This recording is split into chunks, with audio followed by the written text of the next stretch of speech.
Hi, I'm Roy Skorup, and this is Impartial Fulfillment of NBST 800 for the final project, looking at Larry Hurtado's excellent book, Destroyer of the Gods. And it's a very good book overall. We do want to especially look at chapter 1, but overall, Mr. Hurtado does a fabulous job of laying out exactly what it was like to be a first century Christian and how the Roman Empire, and even those outside of the traditional Romans, the Jewish people, received the Christians, how that religion grew rapidly in the 1st through 3rd century and ended up turning over that entire empire. And I want to especially look at chapter 1. Now, the reason why is in chapter 1, he entitles it Early Christians and Christianity in the Eyes of the Non-Christians. And I believe that this is absolutely vital to understand the reason for both the growth in Christianity, but also the lash back. That as the emperors, some of them later on, decreed certain persecutions against localized areas of Christians, such as Nero there in Rome itself, and of course Diocletian later as Christianity spread. And of course there was a localized persecution outside of that. But the explanation that Larry Hurtado has is absolutely excellent. Whereas he looks at the Roman Empire as a whole and sees that, yes, while the Jews do share many of the characteristics of the Christians, they're lacking trans-ethnic appeal. Really, they primarily appealed just towards those that were Jewish, with a few exceptions, those that wanted to marry into Jewish people as well. But they also lacked that evangelistic thrust. So they did not make a ready effort to convert their neighbors, their friends, their non-Jewish people. And as a result, Judaism was not really perceived as a threat to the Romans. In fact, they won quite a few rights during their help of Octavian against Mark Antony. So Christianity was very different than the other Eastern religions that came as well. And Larry Hurtado says that really the appeal of Christianity and also the threat towards a Roman system of religion and belief was twofold. First, there was a trans-ethnic appeal, that this was not simply another Jewish cult. It was not just for Jewish people, it was for anyone. That anybody, any person could come to know the Lord Jesus Christ, no matter the ethnic background. So the trans-ethnic appeal was the first thing that he really establishes well there in chapter 1. And the second is that Christianity was capable of crossing socioeconomic strata. And so really this wasn't a religion that appealed towards the base and the simpletons, the people that were the have-nots of the empire. There were quite a few, and that would be definitely a growing religion. But instead, it crossed that strata. And so you see that in some of Paul's writings where he refers to some in Caesar's household believing. Some of those in Corinth, for instance, seem to be particularly prominent. And even with some of the opponents of Christianity, Celsus, for example, he writes a treatise against Christians and seems to really rail home the fact that Christianity supposedly was a religion for the lower class simpletons. And yet the way that he seems to relate that, it's evidently not true. In fact, it's the opposite. And he's trying to almost shame those that are of more gentility, more nobility, that have more money, perhaps more culture, away from following these supposedly simple beliefs. But Larry Hurtado misses one aspect that I believe is absolutely critical, and this is one of two very small weaknesses in his book. Overall, fabulous book, highly recommended. But primarily what he misses is the void or the vacuum that is already developing within the Roman heart, within the Roman culture itself. And what has happened is the empire has expanded, is they've grown in greatness as far as their border. They defeated Carthage, they defeated most of their enemies, and they've grown in wealth as well and renown. And so that common populace is beginning to look at a few different things to fill this growing void. And so one of those things that happens is there's something called the grain dole that is in Rome. And the grain dole is this, it especially rose to prominence after Egypt was assumed and annexed as one of Caesar's own territories. So it happened a little bit later, before Christianity though.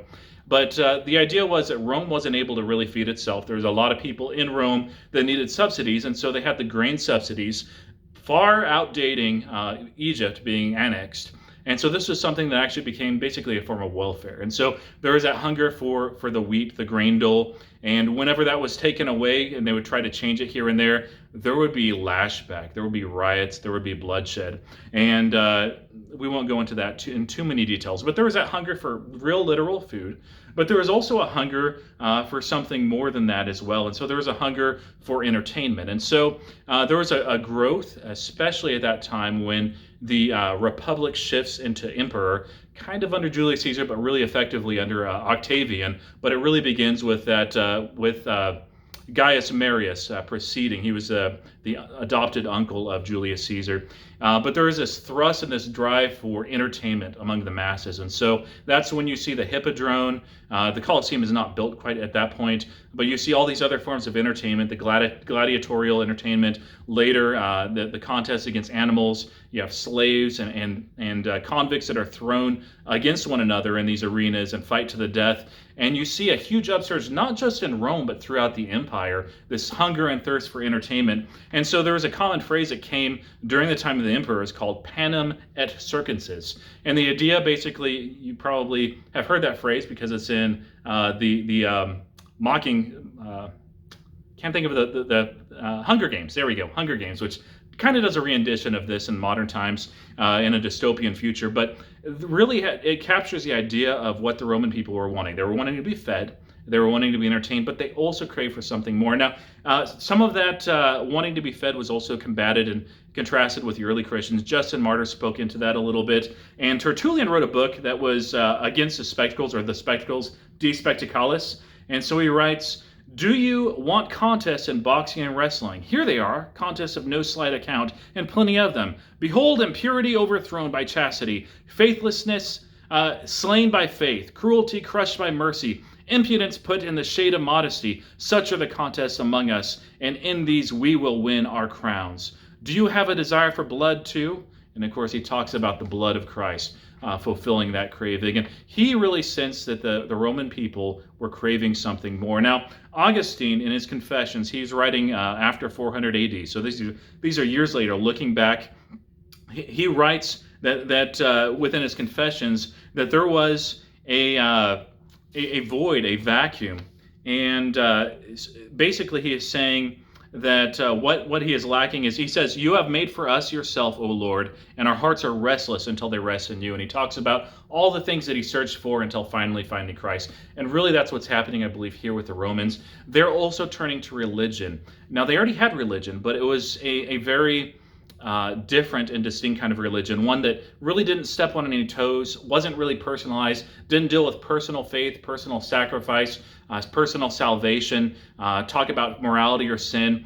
But there was a growth of several mystery religions. Now, some of these happen during times of crisis. For instance, during the Second Punic War, when Hannibal is rampaging right outside of Rome, and it looks like that the Romans might lose to the Carthaginians, they adopt Cybele, who is also known as Magnus Mater, rather. That's Great Mother. And she's a foreign religion, but there's some like false prophecies there. And she grows in prominence, actually lasts until about the 400 AD. So a long, long time. But mostly what you're seeing in this area is an area of stability, an area of prosperity. And yet, nevertheless, you're seeing growth in cults, for instance, from Isis, which is from Egypt. And Mithras, there's some debate as far as where that's from. Most think it's an Eastern religion, but some say it's a Western Rome religion, that they really just took the name. But regardless, you have these mystery cults and religions that emphasize that personal nature, that secret nature. And it's trying to fill that hunger and that void, that vacuum that the Romans are certainly filling. And those religions explode. And sometimes if they're repressed as well, they do not cross oftentimes that trans-ethnic divide, or they fell in the socioeconomic class as well. But Christianity doesn't, and of course Christianity gives something more of substance. So really, Roman religion at this point, you can see an evidence for something more, because it's kind of like cotton candy. You can enjoy it, it looks good, but it's mostly filled with air and it doesn't satisfy. And that is Roman religion to a T at this point. So you can see the evidence of the hunger in a few things. First, that growth of the mystery religions and cults, like I'd mentioned before. You can see that in 58 and 59 BC, as well as 28 BC, when Octavian actually becomes the emperor, because some of these mystery religions are repressed in Rome itself and also in the area around Rome. And the reason is they are not seen as Roman. They are not seen as ideal. They are not seen as becoming for these Stoic Romans, who are becoming dramatically less Stoic, by the way, as the empire grows. Octavian, when he becomes emperor, he sees that there's been a dramatic shift away from religion. Some of that's part of the stability and the just people getting tired of the cotton candy religions. And so he actually issues a campaign of rebuilding 82 temples within Rome itself, and there's all sorts of rebuilding campaigns throughout empire-wide. He's trying to bring back morality and legislate against adultery, and he's trying to legislate for people to have more kids, and also religion as well, because he's seeing that Romans are drifting away from this. And they truly are, because they're hungering for that entertainment, filling their bellies, and something deeper and more significant than that cotton candy stuff. Now, you can also see this in the writing of the philosophers. And so in this time, they're decrying the lack of morality and the vanity and turning away from God. So you can see that in any era, but it seems to be developing even more intensely now. And so, for instance, I'll give you just two examples. One is Varro. Varro was a Roman philosopher. We actually don't have his original books. Augustine preserves this in City of God, but there's a lot of other writings as well. Varro basically systematized the Roman system of religion. And so he divides the gods into three systems of classification. First, the civil gods, so that's like the city gods and kind of the emperor cults, although they were not a big thing when he was initially writing.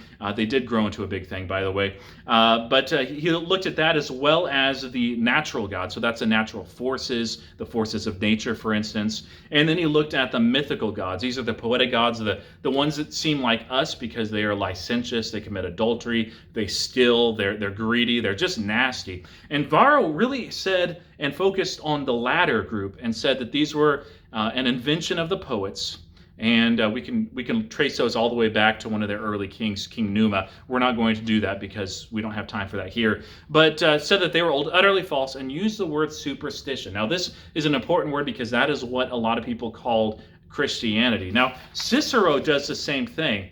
And so Cicero is writing as the empire is turning from republic to empire, and he's seeing a lot of these same things. And so he says about these mythical gods that Varro has identified that they are debased to the likeness of human weakness. They are even introduced as having perturbed minds, for we have accounts of their lusts, cares, and angers of the gods. Nor indeed, as fables go, have the gods been without their wars and battles. And that not only when, as in Homer, some gods on either side have defended two opposing armies, but they have even carried on wars on their own account, as with the Titans or with the giants. Such things it is quite absurd either to say or believe. They are utterly frivolous and groundless. And so Cicero was saying, as many others did in that era, that these gods, these mythical or poetic gods, are superstitious, they are false, and they are not helping Rome at all, and that they were not gods. They were not worthy to be worshipped. And so there was this appeal both among the masses away from this cotton candy religion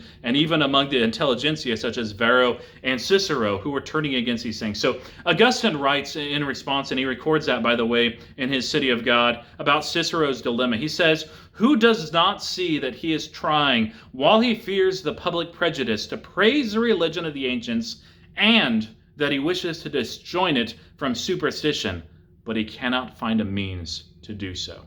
Namely, Cicero knew that what they believed was largely false. And yet he saw the good of religion, the good of morality. He wanted people to turn back to that side, but away from all the licentious stuff.